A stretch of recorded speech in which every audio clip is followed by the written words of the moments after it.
Pour être précis, c'est que nous ici, on essaie dans la mesure du possible de faire en sorte que les journalistes puissent avoir certains avantages sociaux, par exemple une assurance santé.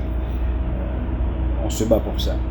En ce qui a trait au salaire des journalistes, on est conscient que le salaire ne correspond pas au niveau de vie que les journalistes devraient naturellement avoir compte tenu du travail qu'ils fournissent. Vous voyez ce que je veux dire? Cependant, l'analyse de la situation des journalistes, de leur salaire, tout ça, on ne peut pas détacher ça de la réalité économique du pays. Le pays, aujourd'hui, est en récession et ça fait longtemps qu'on vit une situation économique difficile. Et lorsque nous prenons une entreprise médiatique, par exemple, dans notre cas, nous sommes à la catégorie des PME. Okay?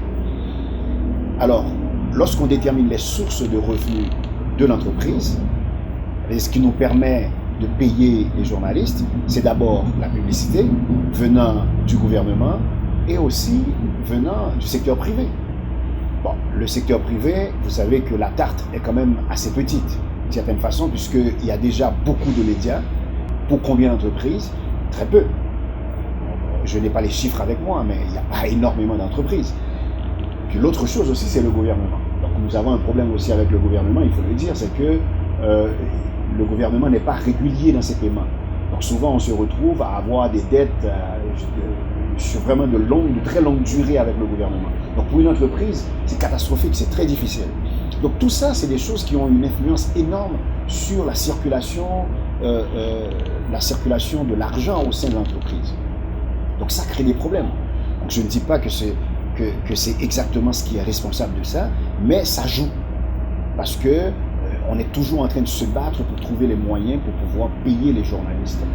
C'est difficile de dire qu'on va leur donner un salaire qui répond à leur travail, parce qu'ils travaillent énormément, comme vous l'avez dit, et surtout dans des conditions extrêmement difficiles.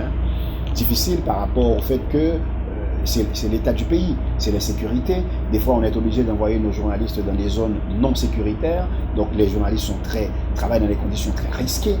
Alors pour cela, le salaire devait naturellement compenser. Ça ne veut pas dire que le salaire va compenser une perte de vie, c'est pas ce que je dis. Mais quand la personne sait qu'il a un salaire plus ou moins raisonnable, ça l'encourage peut-être à prendre plus de risques. C'est à peu près. Je dois vous avouer très honnêtement, moi je ne suis pas du tout satisfait comme directeur général de ce que nos journalistes gagnent. Mais je sais aussi, dans les discussions que j'ai avec la présidence, les gens aussi ne sont pas satisfaits, mais c'est une réalité économique qui nous met dans cette situation-là. Il faut le dire, les chiffres l'ont démontré, les indices sont clairs, que la société haïtienne vit une situation économique précaire. On est dans la précarité.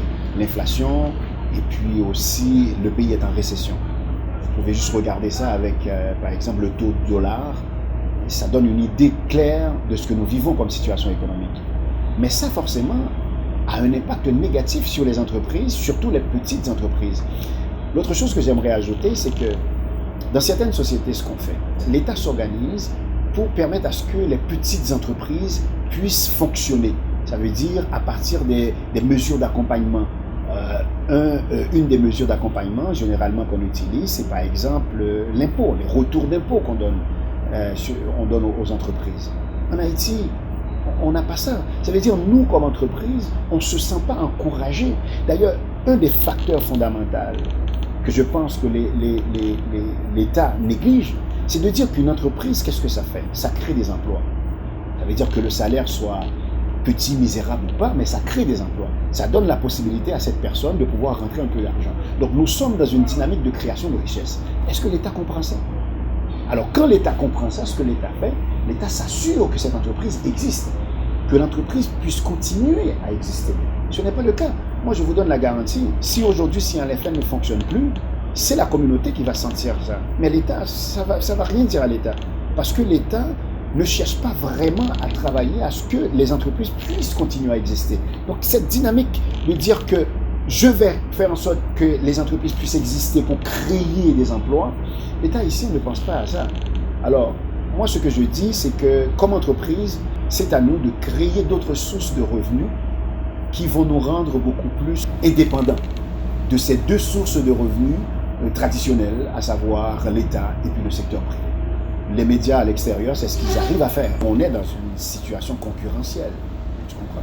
Donc quelque part, les journalistes qu'on trouve, par exemple, dans le cas du média. On mise beaucoup sur eux pour qu'on puisse subsister, qu'on le veuille ou non, vont subir, je peux le dire, vont subir quelque part dès que nous aurons une situation beaucoup plus reluisante.